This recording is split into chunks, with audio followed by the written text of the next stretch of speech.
Hey Raghunath, tell everyone about our Patreon community. Sure, Kastuba. The Wisdom of the Sages Patreon community is an incredible online yoga resource. If you like the type of yoga wisdom and culture we share on the show, then our Patreon community is a great next step. This is a listener-supported podcast, and any level of sponsorship will unlock a wide range of live and archived classes, talks, and even workshops. Raghunath teaches, I teach, and we have a host of other excellent teachers on topics ranging from yoga philosophy, asana classes, storytelling, Ayurveda, kirtan, cooking, meditation, and a lot more.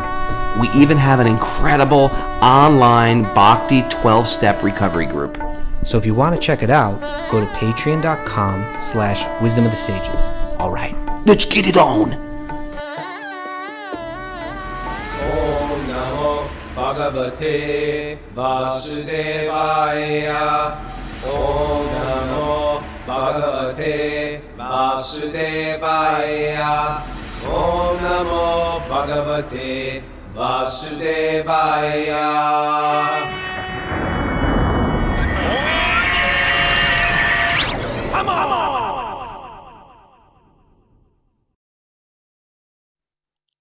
Live from Super Soul Farm, this is Wisdom of the Sages, a daily yoga podcast with your host, Raghunath, and co-host and senior educator at the Bhakti Center in New York, Kastuba Das. Welcome to the show, everybody. Welcome to Monday. It's Monday, Makeover Monday. Whatever happened last week, that's over. It's a new day, new month. It's a real, beginning of a new section of a book. You know, when you go through all the chapters and then there's like, oh, section 2. That's what today is. Whatever you did in section 1, that's over. You can recreate today, this moment. Isn't that great news? What a positive message, Raghunath. Recreate yourself today with Wisdom of the Sages. We're sitting here live with Mara spinning the dials. We got young Tommy Fawcett. We got Maya from San Francisco. We call her Yoga Maya. Maya from San Francisco is here. Wow. And, of course, Miss Mallory. We got a crew. How are you? I'm doing good, Raghunath. I missed the scientist Ready for a new yesterday. Week. New glasses? I've got like 11 pairs of glasses Mara leaves out for me to choose from. Just in case of emergencies. Like, where are my glasses? At the 11th hour. Anyway. We got some good nuggets for you today before we dive into the Bhagavatam. And we got some news for you, too. Miss Mara, you got some news? News. Put those knitting needles down. News meaning announcements? Announcements, news. Here's the news. Now with the news.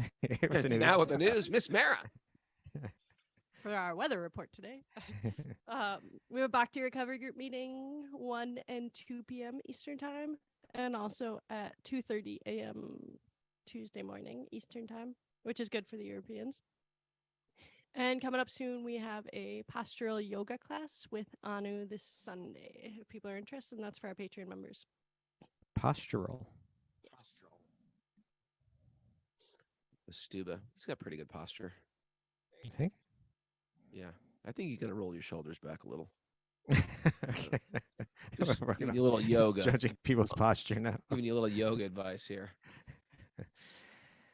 All right, you got a nugget? I sent you a before I go to the nugget. It sort of has to do with the nugget. Video? I sent you an Instagram post this morning of I think it was from a Catholic thing that I follow. I follow Catholics. Yes, I do, because I'm Catholic. And it was all about how yoga, I don't know if it was a joke but it was one of the priests saying how yoga can cause demonic possession. That was a Catholic saying that. Yeah. And the different poses are different Hindu deities. Uh-oh. And this priest has seen various people been possessed for doing yoga. So I'm just putting that out there. Okay, that may even relate to our nugget a little bit. That's what I was saying the whole time. Oh, okay. You think I'm just squirreling around? I do. You have a reputation for that. Okay, here's the nugget. This is from Henry David Thoreau. Henry David Thoreau. Whenever I have read any part of the Vedas, Isn't that great to know that Henry David Thoreau is reading the Vedas? Well, you know who I- turned him on to it? Yeah. I mean, we call them the transcendental authors, right? Of Baal. Yeah. So who was it? Of New England. This is what made them transcendentalists. But specifically, who was Anyway, it? anytime she read any Are you part listening to of the me? Vedas, I'm no, asking I a didn't. question. You're sorry. You blipped. You blipped. I didn't hear it. Okay. Go ahead. Do you know who turned him on to it? Who turned him onto the Bhagavad Gita? What was it? Ralph Waldo Emerson. That's right. Oh, wait a second. Oh, okay. I was like, Yeah, is Ralph this Waldo wrong? Emerson. Another. He came to yes. Harvard. He gave a talk, and it kind of blew Henry David Thoreau away. And he introduced himself later, and then he kind of started to share that kind of thing with him.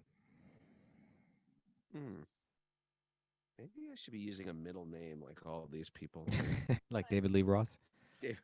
David. What is Lee your middle Roth. name? Anthony. Oh, Welcome to a Catholic family. Every boy in my family's middle name is Anthony, except Anthony. He got the first. and they just call him Tony. They just call him Tony. Okay, Henry David Thoreau. Ready? Whenever I have read any part of the Vedas, I have felt that some unearthly and unknown light illuminated me. Mhm. I like that. I felt that some unearthly, unknown light illuminated me. I feel like that too. Otherworldly. In the great teaching of the Vedas, there is no touch of sectarianism. Not a touch. Check. It is of all ages, climes and nationalities, and is the royal road for the attainment of the great knowledge. In capitals, right? Great knowledge. Great knowledge, as in Like there's knowledge, and then there's the great knowledge. the great knowledge, right? Like we say capital L, love, or lowercase l. I think it's similar. There's knowledge, and then there's knowledge, transcendental knowledge, right? Right. Just like some people write God with a small g, and some people write God with a capital G. Like Mhm. those who are sort of like spiritual, they'll write a capital Demigods. G. They'll write a capital G for God, and then people who are like secular, they're just like, it's just God, big deal. It's just, I'm not giving him a I'm not capital. gonna give this guy a capital. When I read it, I feel that I'm under the spangled heavens of a summer night. Oh, okay. You know, I like this.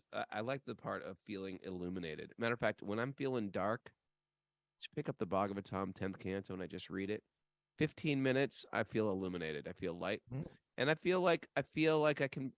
I feel a connection with all spiritual paths. I've said it before that I'm more into Christianity now than I've ever been, even when I was a card carrying Christian.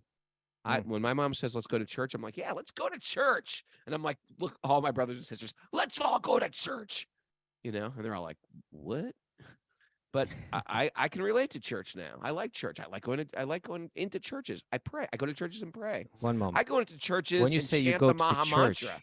when you say you go to church, do you mean you just wander into a church, or do you Yes, mean you that's what I mean. attend? I don't a- attend church regularly, if that's your question. No, but I mean, do you attend? But if a like mass I'm in and Europe, hear- I'll go to a church. I'll sit there. I'll get on the kneeler, whatever that's called, the kneeler. Okay. I'll kneel down and I'll chant the Maha Mantra, and I'll chant, and I'll pray. Okay.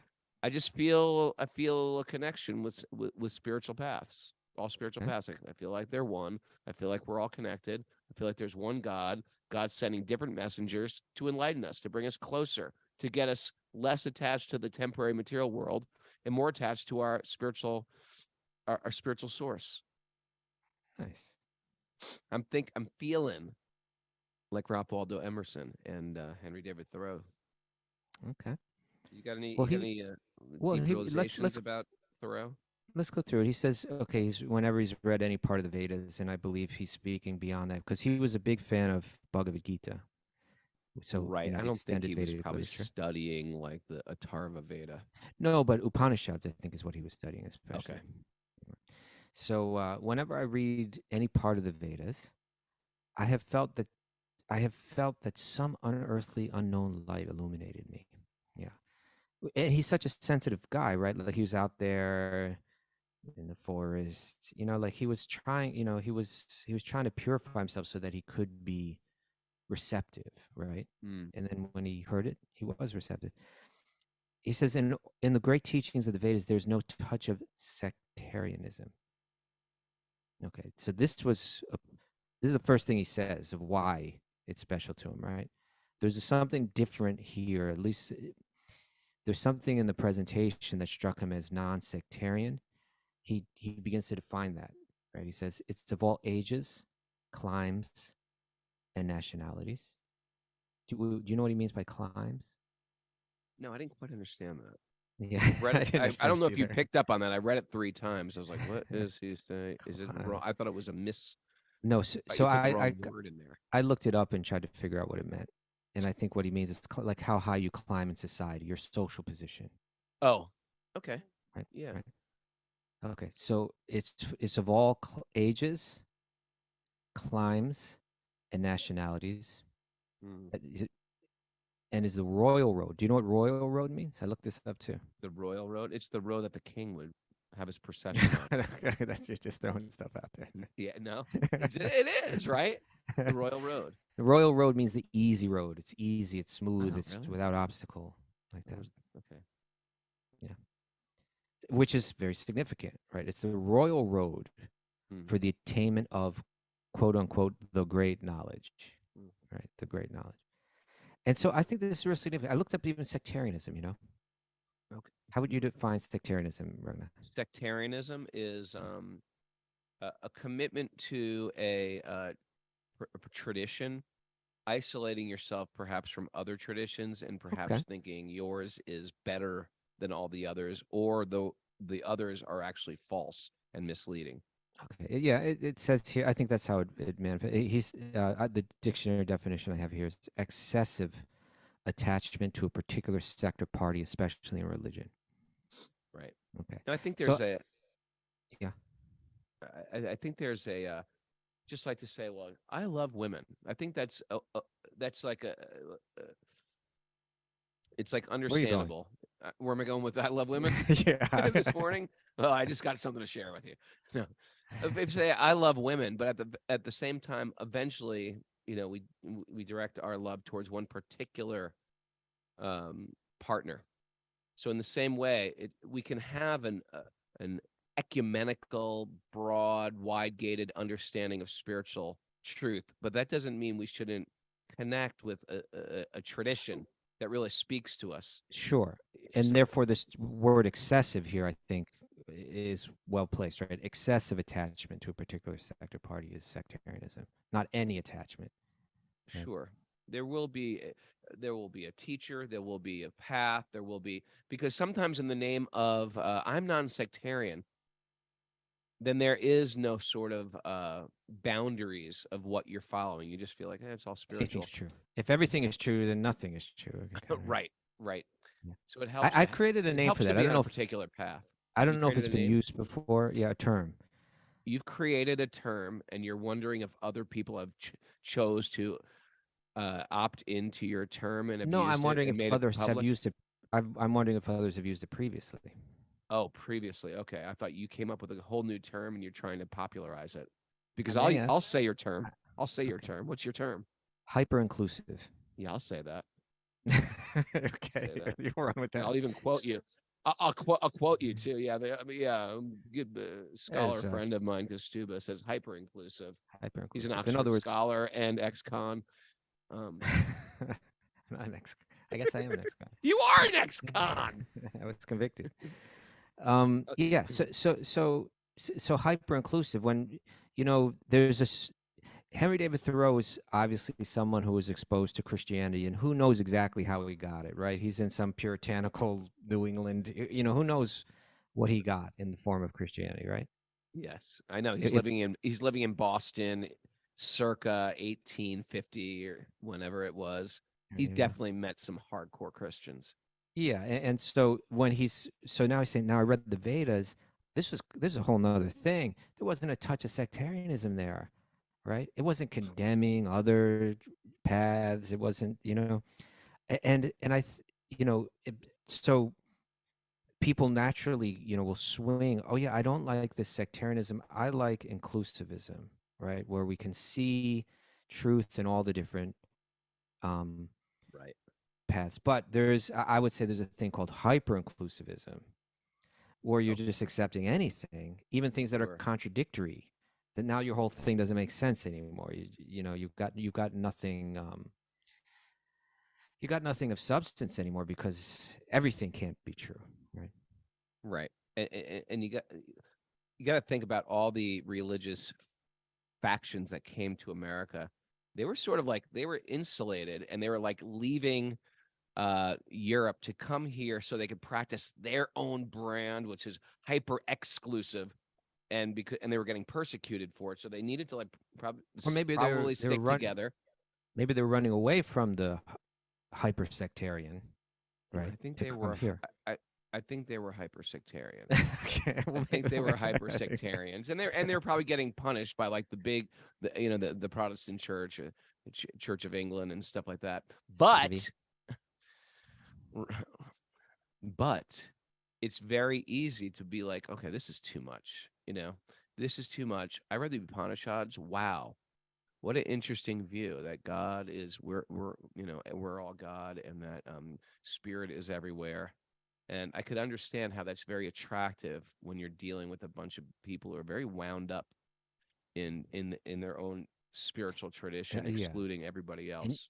And a deep thinker like Henry David Thoreau can see a type of ignorance in that, in the negative consequences of it. So now he's picking up Bhagavad Gita. He's reading. He's like, now look at I can imagine, right? He's like saying, now look at this text, Bhagavad Gita. It's not just saying, here's God, believe, you're going to go to hell, follow these rules, but it's saying, like, think about it. You're right. Think about the fact that you're not your body. Examine that you were once in a child's body, and now you're then you're in a youth's body, and then a middle-aged person's body, and an elder person's body, but you've perceived the same changing body. Consider that you're not your body. Consider that the bodies are things that we change, like clothes. If the body's changing, but you're the same observer, then perhaps you're made of something that doesn't change. That there are two categories of energy. This isn't like, that's not. I think this is the kind of thing that's appealing to him, right? It doesn't matter what my age is. It doesn't matter how far I've climbed in society. It doesn't matter what my nationality is. This is going to be true across the board, right? And just beginning to approach it, not. We were talking about the word dogma the other day, right? Yeah. And we said that dogma, it's definitely got this negative connotation nowadays, but in one sense, dogma just means, and I got the definition for that here too, a principle or set of principles laid down by an authority as incontrovertibly true, right? So I think everyone accepts dogma on one level or another, in certain things. That's not that dogma itself is necessarily negative, but dogmatism is another thing. Dogmatism. And the definition for dogmatism is the tendency to lay down principles as how do you say it? Incontrovertibly? Incontrovertibly. No, I've never used that word. Okay. As incontrovertibly true. The tendency to lay down principles. You asked me how to say that word as if I say that word a lot. I don't know. I thought maybe you could help me. Mara, what about you? No. Okay. Private school did not pay off, Miss Mara. The tendency to lay down principles as incontrovertibly true without consideration of evidence or the opinions of others. That's dogmatism, right? I have a deep conviction for something that I can't even defend. I haven't even thought about deeply. I'm not willing to expose to questioning, right? We were talking about Pariprashnena, question it from, Bhagavad Gita is telling you, go to someone that knows about this. Don't just accept it. Saying, question it from all different angles, right? So I think this is part of what Henry David Thoreau was appreciating about texts like Upanishads or Bhagavad Gita. They're talking about what he calls the great knowledge. I assume he's meaning that spiritual knowledge, that knowledge which is not relative but absolute, the knowledge of who we are, not these bodies, not these minds. Special K. I find again and again, and I love my particular tradition, worshiping Krishna and that little lassi, little puja. Lassi is not necessarily part of the tradition, but it is. But yes, a little lassi. But like decorating Krishna and getting Krishna a little flute and offering incense. I love this part, all these different parts of the tradition. And at the same time, I have to catch myself and pull back and appreciate that there is a benevolent force lifting people up in all different traditions. And Sure. I have to step back and appreciate that, or else I can get very, very narrow and very, because its arrogance sneaks in with tradition also. And that's one of the big hurdles on anybody's spiritual path.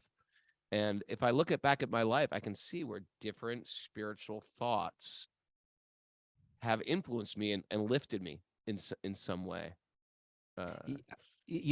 I'll say even I'm with Henry David Thoreau here with his appreciation of how Vedic literature is non-sectarian. You're with him? I'm with the Hare Krishna movement, which has given me this knowledge and helped me understand this.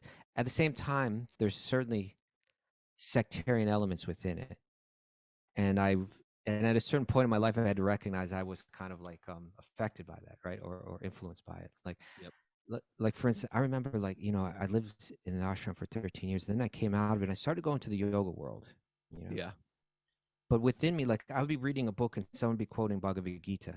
And within me, and this is for real, right? Maybe you're like, that's all wrong. You got the wrong translation. Well, it may be wrong. There's no problem in my examining how they're using Bhagavad Gita and questioning whether or not they're using it accurately. That there's nothing wrong with.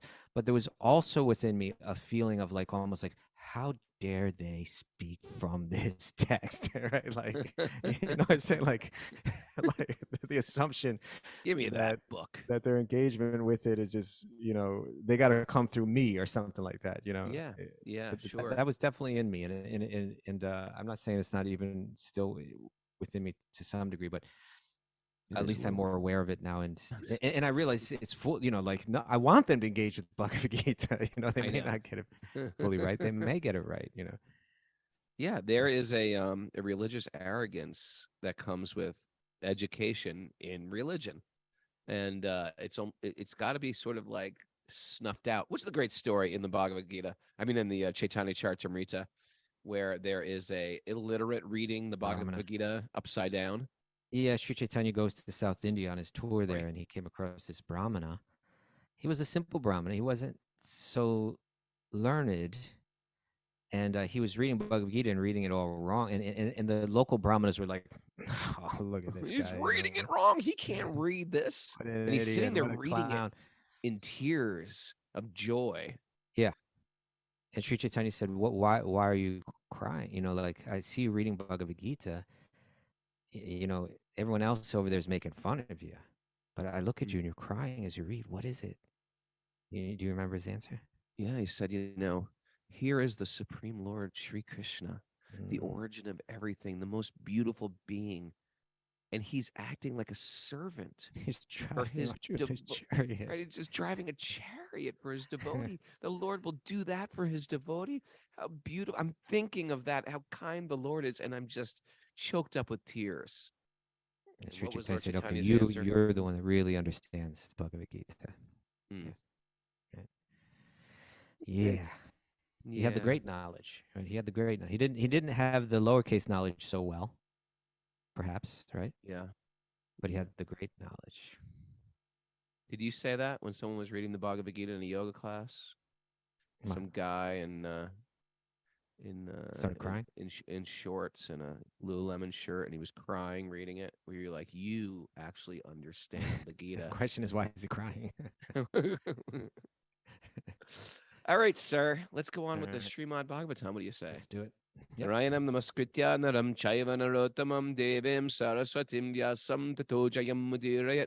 Before reciting the Srimad Bhagavatam, which is our very means of conquest, one should offer respectful obeisances to the Supreme Lord, Narayan.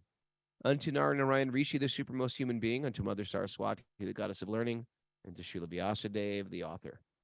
Nasta prayeshu badreshu nityam bhagavat sevaya bhagavati uttama shloke bhaktir bhavati naishtiki. By regular attendance in classes on the Bhagavatam and by rendering service to the pure devotees, all that is troublesome to the heart will become eradicated, and loving service to the Supreme Lord, whose praise with transcendental songs will be established as an irrevocable fact. Om Jnanatimarandasya Jnananjana Shalakaya Chakshurun Midatam Dena Tasmai Shri Gurave Namaha. I was born in the darkness of ignorance. My teachers are opening my eyes with the torchlight of knowledge. I offer my obeisances at their lotus feet. Reading from the Srimad Bhagavatam, Miss Mara. Canto 5, Chapter 12, Text 12. Canto 5, Chapter 12, Text 12 is a big verse, Raghunath. It's quoted often. It's important. My problems are big, but I'm bigger. But my Lord Jesus is bigger. Not today, Satan. Not Any today. other Christian cliches you want? So you know, it's all those names of the yoga poses are all names of avatars of Vishnu. That's what you want to be possessed with. I want to be possessed with the spirit of Vishnu. There you go. So Raghunath, last week we concluded with text 11, wherein Jadabharta, deep spiritually realized being in disguise, right? Big dull man. That's a dull man. He revealed the ultimate truth, that non-dual knowledge is the ultimate truth, that understanding that all of these forms that we take are in a sense unreal because they come and they go, but they're all made of the same energy that all ultimately comes from God, the absolute truth. Well, what is God? He said God could be understood in three ways, right? Brahman, Paramatma, Bhagavan. That God's all-pervasive energy can be understood, that God's localized aspect within the heart of every living being can be understood, but ultimately, one can also understand God as a person. Okay. Well, how do you understand that? How do you get that realization? You know, is it through study? Is it through renunciation? Is it through performing ritual? How does one know God? How does one know the absolute truth? In either of these features, how do you get there? He's going to speak about that here. And I want us to do a little, just step back for a second, Raghunath, okay? Step back. Step back, man. Step off. I want you just to step off a little Just, bit Raghunath, before we just read step this. off. No, but I think we should all just step back.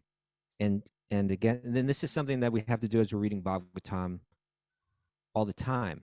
Step back and think about the author, right? And what is the author trying to tell us right now? All right. You with me? Are you trying to stump me? No. No. I'm just checking in with you. Thousands of things he could be telling us. No. But essentially, we have, because he told us, he gave us a perspective through which to view Bhagavatam. Because earlier on, we heard a story, Vyasadeva, the author, who we offered our respects to a few minutes ago, right? Okay, you're stepping way back. Okay. Yeah, we're stepping back. So he back in the first canto, he gave us a little story, right, about how he was feeling despondent, even though he had written the Vedas and the Upanishads and the Mahabharata and the Vedanta Sutra and the Puranas and all of this incredibly rich literature, rich with spiritual teachings and social it's such a valuable yoga wealth of literature. I mean, it's insane what he put out there. He was, even though he had done that, lived this pure life up in the mountains, meditating, doing his yoga, writing these texts, he was still feeling a little, something's not right. Deep inside, he felt that. Have you ever felt that, Raghunath? Something's not right. Feel it now. Something in my life is not right. What do you think? Vyasadeva was doing yoga asanas. What do you think? Marichyasana D. It's very likely he was. I can't say he was. Sure. You're saying he was. I'm saying it's very likely he was. I don't have any evidence that he was. I was saying he wasn't. I mean, we know that he sat in, and went into samadhi and everything like that. So I would say it's very likely. He was not like jumping back to chaturanga. He may have been. Maybe. Okay. Let's just continue. Yeah. Instead of speculating whether Vyasadeva was doing the primary series of Ashtanga yoga as taught by Patabi Joyce. So he was feeling that little despondency. What's wrong? His guru appeared to him, Narada, and said, "You haven't directly glorified Krishna, the source of everything, Bhagavan. You haven't revealed Bhagavan to people very directly. You haven't showed people the path of bhakti yoga by which they can access or connect with Bhagavan. You've kind of kept that very hidden. You haven't been explicit about that. That's why you're not feeling right, because you haven't taken people to. You're all worried nobody's going to understand it, but you never gave the full thing. You got to do that. Then you're going to feel good, right? Okay, so he goes back to Srimad Bhagavatam, which was already written, but he revises the whole thing. He's changing it up, right? And so now what he's doing is he's taking the message from his guru. Okay, you know what? You've taught all about karma, about how to be a good pious person and reap good karma in this world. You've done that in the Vedas very effectively. You've talking about jnana and renunciation and trying to become free from material suffering. You've great length. You've written about that. Right, sure. Bhakti and Krishna, you haven't gone deep, very deep into that. You haven't even given people Krishna's whole life. You haven't shared Krishna Leela with people. You haven't been explicit that this is the top of the ladder of yoga, that this is where it all ultimately leads to your direct personal connection to Bhagavan. You haven't really gone into a lot of detail about that. You got to clarify. People are confused. What is, where does this all go? Is it, what delivers one to Atma Supersidity, the highest, complete satisfaction of self? You haven't been direct. Get direct about it. Okay. This book is 18,000 verses of that. Of that. Of the secret stories. chamber. It's like, you know what it is? It's like a secret chamber. Imagine having a house. And it's like, this again, is the your living fascination. Room. Here's the living room. Here's the kitchen. Isn't it lovely? Treasures. And what about this bookcase? Well, press the whole thing spins around, and there's a secret chamber in the house. That's what Krishna is.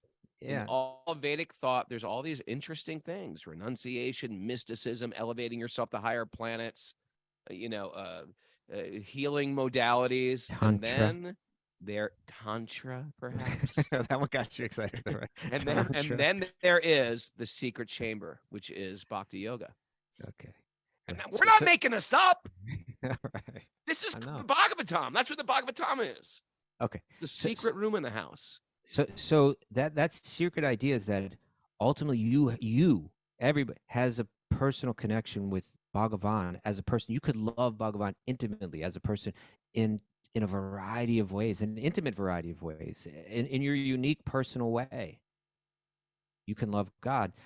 But that's only done, and this is a secret too, right? That's only done when you let go of all of your selfishness. And that includes what was taught in the Vedas. That includes what was taught in the Upanishads. Even in the Upanishads, the idea that I want to be free from suffering. Because we're talking about love here. It's defining love as the highest principle. When love is deep, I don't care if I suffer. I want to, I want the object of my love. We use the example of a mother. A mother is like, well, I love my child, but my child's driving me a little crazy.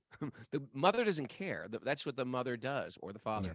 They just suck it up and do what has to be done. Go to bed exhausted. The baby will wake up in the middle of the night. You got to wake up with that baby. That's part of love. And there's a special payoff with love also. That's it. Even you're exhausted and you're wiped out and you've been pushed to your limit, but you feel a deep sense of happiness when your beloved is happy. And that's unlike anything else. Yeah. Okay. So now, what we get is from that message that gets shared early on in the Bhagavatam. Now, what Vyasadeva does is he frames that message in so many different ways. We should count how many stories there are in the Bhagavatam, how many ways that Srila Vyasadeva, the author, frames that message, right? And so what he's done now is he's given us this very interesting story. Man was the king, right? He was a very good king, but then at the end he walked away from it all to live the simple life of a yogi in the forest and meditate on Krishna. But he made a mistake. He became too emotionally attached. He got off course. He misidentified the center of existence now in this beautiful, cuddly little deer. He takes birth again. He doesn't achieve the goal, but he takes birth as a deer, but he knows it. Oh, this interesting story, right? So he's laid out okay, then he comes and takes birth as a human again. He remembers the deer birth. He remembers the birth before that. And he decides, I'm going to live like a dullard. This is a far out story. Okay, so he's got our attention, he's got, and then it's framing the conversation that the so-called dullard comes out And now he's instructing a king further down the line who's insulted him, he didn't get insulted, he didn't take it personally, but he began to speak truth. It's So lesson now, on top of lesson here. yeah. And it's framing this, but when we get, you see, now he shared a lot with us. We've seen Jadabharta share Jnana, right? Share the idea that, yeah, our bodies are just different shapes of the same energy that we give different names and that are constantly shifting, but we are the spiritual awareness, the untouchable, eternal spiritual awareness that's moving through these different forms, which are in a sense unreal. That's Jnana, right? That's knowledge. I mean, there's people who are just interested in metaphysics and things like that, and they spend their whole life just studying reincarnation and researching it and stuff like that. Yeah. And they're like, that's good. That's my interesting life. It is interesting, And then there's the idea of renunciation, like the king, and people study that. Bhakti's tying all these interesting facets of metaphysical, spiritual study, and then showing you where it's going. Now, where's he going with all these births? Okay, so now as we get to verse 12, I mean, you could even say in 11 when he defined, okay, there's Brahman, there's Paramatma, and there's Bhagavan. Dear king, I want to let you know that you could know God as a person in beautiful ways that you can't even imagine, right? Now he's going to, this is now we're getting to the point. This is what Vyasadeva really wants to get us to, because he's given us the teachings that he shared through Jadabharta up to this point. He shared that already in the Upanishads, right? But not this, not what we're about to get right now. This is what Narada wanted Vyasa to share, and this is why he went back to Bhagavatam and revised it. It's because he didn't share what he's about to share now why he was feeling despondent in the heart. This message right now. Let's go. Next 12. Let's roll. My dear King Rahugana, this is Jadabharta speaking. Yeah. My dear King Rahugana, unless one has the opportunity to smear his entire body with what? Where's this with going? The dust. I was like, where is he going with this? With what? Smear his entire body. Usually when you say smear your entire body, it's generally nothing good. But in this case, it's with a slippery the dust of the with the dust of the lotus feet of the great devotees. One cannot realize the absolute truth.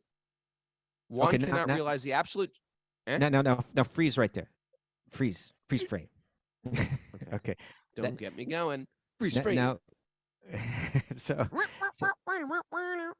now he just said, if you want to realize the absolute truth, what you got to do is you got to smear the dust from the lotus feet of a devotee all over your body, which, we can take that literally, and that's fine too, but he's also speaking figuratively. You need to serve a great soul, right?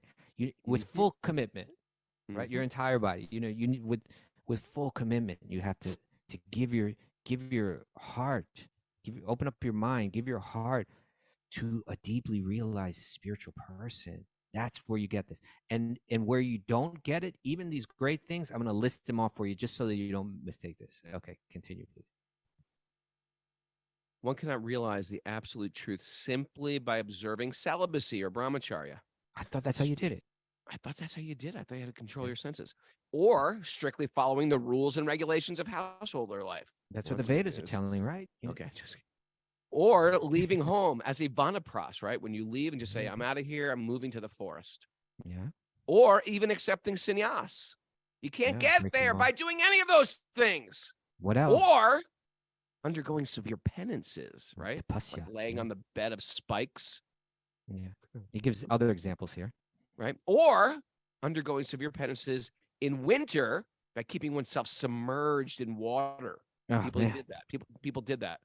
That's the cold water what's plunging. The guy's name? Yeah. The cold water plunging. Like they what's the guy's name? Ice out with the. What's that guy's name? You always talking about Hoffman? Wim Hof. Oh yeah. Yeah. Abby Hoffman. You Abby Hoffman. No, not Abby Hoffman. You do get benefit. You just don't get bhakti necessarily. Right. That's right. Yeah. Hopefully by keeping oneself submerged in water or surrounding oneself in summer by fire. That's another one. That's where people are going to take it next. Yeah. Now they have those chambers of ice. We're going to take an ice bucket bath and we fill it with ice. Next thing you know, they're going to be like, okay, walk in the fireplace, right? Yeah, Turn the these are- sauna on like something what about ridiculous. the hot coals? The hot coals. Walking no, on these are- hot coals. Tony these are Robbins, two practices. been there, These done are- that. Mare did it? No. No. Okay. You got to try that one right now. I almost did. I did. I went to a You Tony almost Robbins did. thing. Almost I went did. to the thing. I didn't do the hot coals thing. I went to the Tony Robbins thing. I had an interesting Krishna miracle story there. I bet you do. Tony Robbins walks in hot coals. You want to hear Does Tony he Robbins actually story? do it? Like, shouldn't he do it first and show everybody how to do it? I think If he's- they all did it. It's a thing. I just didn't go to the last day. But you want to hear something crazy? What? My mom and I went to Tony Robbins. Get out. Very good in New Jersey. And my mom actually, Okay. and it was packed, and it was like in a big, in a huge place. And my mom on the way in tripped and fell. And she's an old Oh. lady, so when old people trip, it could be disastrous. Yeah. And one of the guys came over, and his name was something like Sanjay Bhattacharya, one of the guys who worked there. And he ran up and helped my mother. And he's like, "Are you okay? Tell me, are you feeling?" He goes, "I'm a doctor. I'm volunteering here. How do you feel?" And he's looking up, and he's looked at me. He goes, "Is this your mother?" I go, "Yeah." I go, "Are you Sanjay Bhattacharya?" And I just started trying to rap with him about like the Bhagavad Gita. My mom's laying on the floor. And then he looks at me and he goes, "Oh my God, you're Raghunath. I saw you on Joe Rogan." And I was like, "This is ridiculous." He goes, Hold it. You went to Tony Robbins since you were on Joe Rogan? You didn't tell "Yeah." us about this. Did I not? I tell thought you were about talking this? about like 20 years ago or something like that. Oh, maybe he knew me from yoga. Somehow he Yeah, knew me no, from no, not no, from yeah, hardcore. It All right, not wasn't from Joe Rogan. hardcore, but he knew me. He knew you from somewhere. It's a true story. Yeah, are you making this whole thing up right now? Are you I lying find it to a us? little fishy. 'Cause who would Yeah, have that idea? I'm wondering about No, Raghunath this Street. happened. Maybe it wasn't Joe Rogan. Maybe he knew me from something else I It did. definitely wasn't publicly. Joe Rogan because that He happened. definitely wasn't from the hardcore scene. But he was like, "Oh my God, you're Raghunath. I follow you," or something like that. And he Okay. looked at my mother and goes, "Everything's gonna be okay. Your son's a nice devotee," or something like that. He's gonna be okay. And my mom She's was like, okay. I'm not okay. Help me. I don't care about him being on Joe Rogan. Okay. Oh. Let's get back in. We lost him, Sorry. Mara. Grab the mic, Mary. We lost Okay, him. where are we talking about? Walking Okay, on coals. We're talking what I about was saying- austerities, Tony Robbins walking on coals. Yeah. Okay. Okay, so this is the point. Right now, Jodha is listing things that different people that are drawing from this broader Vedic literature practice in order to elevate themselves. And what he's talking about now is tapasya, right? People do austerities to try to gain deep spiritual knowledge. There's power to it. In two ways they do it, or one, in the middle of the winter, they go into the cold river, right? And you meditate in the river. You got to really detach yourself from your body. You got to, my senses are saying, find warmth. I'm saying, as a yogi, I'm saying, I will not listen to you, senses. I'm in control now. You don't control me. I'm in control. And you go into that cold water. You challenge your senses. You challenge your mind. And it sort of creates a detachment from your mind and your body. Right. And then another way they do it is, it gets real hot in India sometimes, right? Real hot, real hot. quick. And so imagine on that hottest day, like it's 120 degrees. I mean, sometimes it gets like that in India, And then you make a ring of fire, right, on top of that. And you sit in the middle of the ring of fire and you do your meditation under the hot sun. It's like, I do that to my kids sometimes to freak them out. Like it's freezing, you get in the car, the seat's car. I was like, "Let's turn on the AC." And they're like, "No!" Or in the summer, I'll say, "Let's turn on the heat." Just I don't do it for long periods of time. Well, that's the way you do it in modern day. You at noon in your car with the windows rolled up, turn the heat up. Turn on the heat. Yeah. Okay, so he's listing all these different things, and he's saying this is Vyasadeva's way of saying, I've given you a wealth of different practices and ideas, but those are just stepping stones. They're not the end. You don't get this highest realization through any of those. It's ultimately through serving a pure devotee, a pure bhakti yogi, that you get to that highest rung, and it's not any of these other things. Okay, let's finish this first. There are many other processes to understand the absolute truth, but the absolute truth is only revealed to one who has attained the mercy of a great devotee. Here it is. Okay. Here's the secret.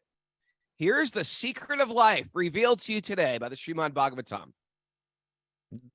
Obtain the mercy of a great devotee. Make that your focus, right? Mm. Now let's hear Text the 13. commentary. Let's hear the commentary. Alrighty. Okay. Text 12. Purport. Actual knowledge of transcendental bliss can be bestowed upon anyone by a pure devotee. Vedeshu durlabam adurlabam atma bhakto. One That's cannot Vyasadeva, attain the yeah. perfection of spiritual life simply by following the directions of the Vedas. One has to approach a pure devotee. Anya bilashitas sunyam jnana karmadya navritam. By That the means grace of such a devotee. He's defining what a pure devotee is.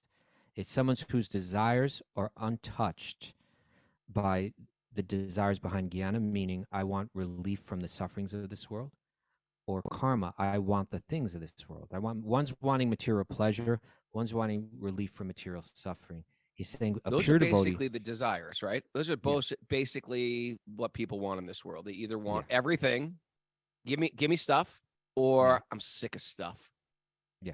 That's what it is. That's it. I wrapped it up in those two statements. I want everything. I think Rupa Goswami wrapped it up.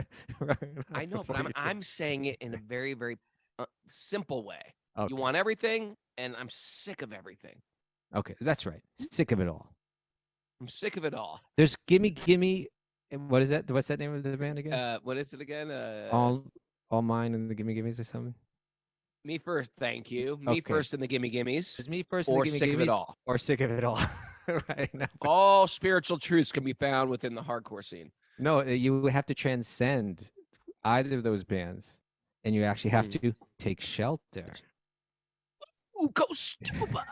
The three Of a phases pure of the devotee. absolute truth wrapped up in 3 hardcore bands. There you go.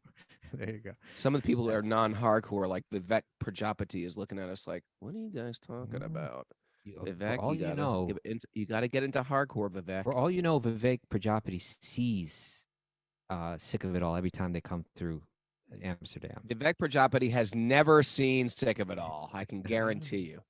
Can't Give me a thumbs up if you've seen Sick of It. You know, he's like, I don't know what you're talking about. Prabhu, no. So yeah, these not only like as you're saying out in general, people either they want everything or they're sick of it all. But even within the Vedic literature, Vyasa was saying, okay, if you want everything, do it in this pious way. If you're sick of it all, then renounce it all this way. But then his guru Narada said, no, you have to show them how to take shelter. He's like, okay. If you're into hardcore, this is very funny right now. Hopefully. Okay, so that's everyone else is just tolerating. Okay. Okay, so please continue, Rhoda. One Continue has to reading approach the a pure devotee, purport. take shelter. Yeah, continue with the commentary. Okay, one has to approach a pure devotee. By the grace of such a devotee, one can understand the absolute truth, Krishna, and one's relationship with him. A materialistic person sometimes thinks that simply by executing pious activities and remaining at home, one can understand the absolute truth. Me first, and that is denied in this verse. Yeah. Very powerful. Nor can one understand the absolute truth simply by observing the rules and regulations of brahmacharya. Sick of it all. Sick of it all. Sick of it all. One has to serve the pure devotee. That will help one to understand the absolute truth without fail. You know what's a breath of fresh air, Kastuba? It's a breath of fresh air for Prabhupada in these commentaries and the Bhagavatam itself, speaking in such sort of like absolute terms. Yeah. Where you feel like these people actually know what they're talking about. Yeah, not just and vague it doesn't feel stuff. sectarian. It doesn't feel sectarian. It doesn't feel wishy-washy. Hyper-inclusive. Like it doesn't feel hyper-inclusive. Mm-hmm. And it doesn't feel exclusive. Right. That's the point. Feels just right. Strike the balance. Srimad Bhagavatam feels so good.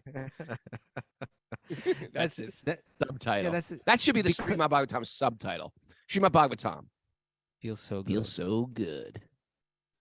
Yeah. All right. No, maybe it was. Hurts so good. If it hurts so bad, Yeah. So, why do you feel so good? If it hurts Okay. so. What is that? wrap it up. I shouldn't have done it. Lauren I shouldn't Hill. have- Lauren Hill. Thank you. Oh, I was thinking of something else. All right. But I'm not gonna tell you. So we've basically had one theme here, right? Because we only have a few minutes left. So let's just tie a bow around this, Raghunath, okay? We started talking about sectarianism early on in the show, right? With Henry David Thoreau. You with me? Your Yeah. voice is chopping out. I can barely hear Okay. you. So we started Just with talk Henry to us. David Thoreau, and he was saying, I read a text like a Bhagavad Gita, I'm appreciating its non-sectarianism, right? I appreciate its transcendental platform that it's coming from, right? It's giving me the quote unquote the great knowledge, right? Knowledge beyond materialism, but then we also spoke about, and so that's called inclusivism. But we also spoke about hyper-inclusivism, right?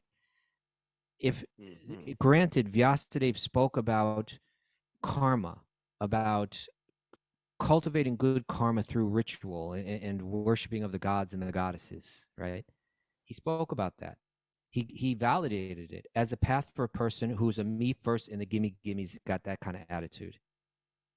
Later, he speaks in the Upanishads to people who are sick of it all. Right? For people that said, I've tried to enjoy this material world, and I recognize that ultimately whatever enjoyment I find is followed by suffering. That's the nature. I'm sick of it all. I want to transcend it. And so then he's giving teachings of renunciation.